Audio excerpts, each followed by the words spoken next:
प्रिय मित्रों, नमस्कार। एक बार फिर से स्वागत है आप सभी का हमारे सत्य सनातन धर्म ज्ञान यूट्यूब चैनल पर।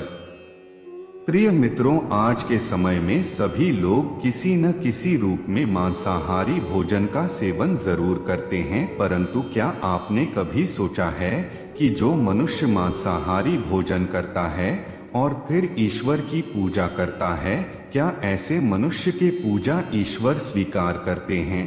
अगर नहीं सोचा तो आज मैं आपको इसी सवाल का जवाब बताने जा रहा हूं, जिसका वर्णन स्कंद पुराण और भगवत गीता जैसे हिंदू धर्म ग्रंथों में विस्तार से किया गया। प्रिय मित्रों, जो मनुष्य मांस खाता है, ऐसे मनुष्य को ना तो मृत्यु लोक में सुख मिलता है और ना ही मृत्यु के बाद दूसरे लोक में सुख मिलता है।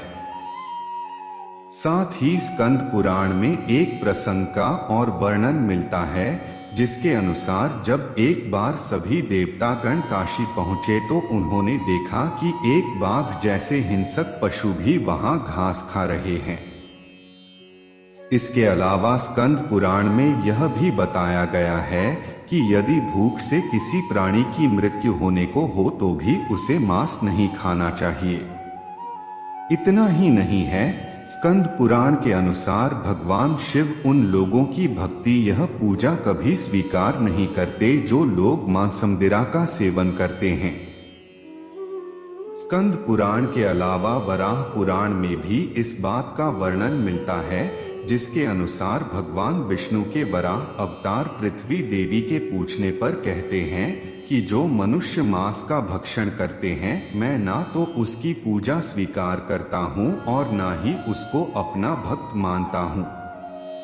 साथ ही भगवान विष्णु के वराह अवतार पृथ्वी देवी से यह कहते हैं कि जो मनुष्य मछली या दूसरे पशुओं के मांस का सेवन करता है, मेरे लिए उससे बड़ा अपराधी और कोई भी नहीं। इसके अलावा भगवत गीता में भगवान श्री कृष्ण ने यह भी बताया है कि मनुष्य को क्या खाना चाहिए और क्या नहीं। भगवान कृष्ण के अनुसार मांस एक तामसिक भोजन है, जिसके सेवन से मनुष्य की बुद्धि क्षीण होने लगती है और मनुष्य अपनी इंद्रियों पर से नियंत्रण खो देता है। उसके बाद मनुष्य ना चाहते हुए भी कई तरह के अपराधों का भागी बन जाता है, और ऐसा मनुष्य जब मेरी पूजा करता है या मुझे याद करता है तो मैं उसके पास नहीं जाता हूँ। इसके बाद भगवान श्री कृष्ण गीता में कहते हैं कि मांसाहारी भोजन राक्षसों के लिए है, न कि इंसानों के लिए। भगवत गीता में भगवान श्री कृष्ण ने आहार को 3 भागों में विभाजित किया गया है, जो कि राजसिक, तामसिक और सात्विक भोजन है। जिसके अनुसार सात्विक भोजन लंबी आयु देने वाला, मन को शुद्ध करने वाला, बल बुद्धि प्राप्त और तृप्ति प्रदान करने वाला है। हिंदू धर्म में मांस खाना सही है कि नहीं, इसके बारे में कई लोगों को भ्रम है, और इसका मुख्य कारण यह है कि लोगों को धर्म शास्त्र में वर्णित ज्ञान का ना होना। कुछ लोगों का तो यह भी मानना है कि वेद मांस भक्षण को जायज बताता है, लेकिन यह सच नहीं है। सच तो यह है कि वेदों में स्पष्ट रूप से बताया गया है कि पशु हत्या अर्थात पशु बलि आपकी श्रेणी में आता है।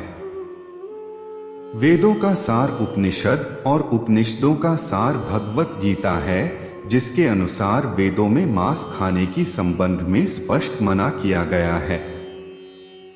वेदों में बताया गया है कि जो मनुष्य नर, अश्व अथवा अन्य किसी पशु का मांस का सेवन कर उसको अपने शरीर का भाग बनाता है, गौ की हत्या कर अन्य जनों को दूध आदि से वंचित करता है, उससे बड़ा पापी इस सृष्टि में कोई भी नहीं।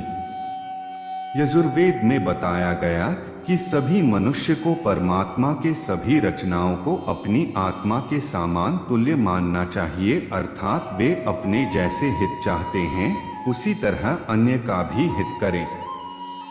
वहीं गरुड़ पुराण में भगवान विष्णु पक्षीराज गरुड़ को एक कथा सुनाते हुए कहते हैं कि जो मनुष्य मांस का भक्षण करता है या फिर मदिरा का सेवन करता है, उसकी भक्ति या फिर पूजा कोई भी देवता स्वीकार नहीं करते और ऐसे मनुष्य को ना ही कोई देवता मदद करते हैं। इसलिए मनुष्य को चाहिए कि वह सात्विक भोजन करे ताकि उसके जीवन काल और मृत्यु के बाद भी ईश्वर का शरण मिल सके।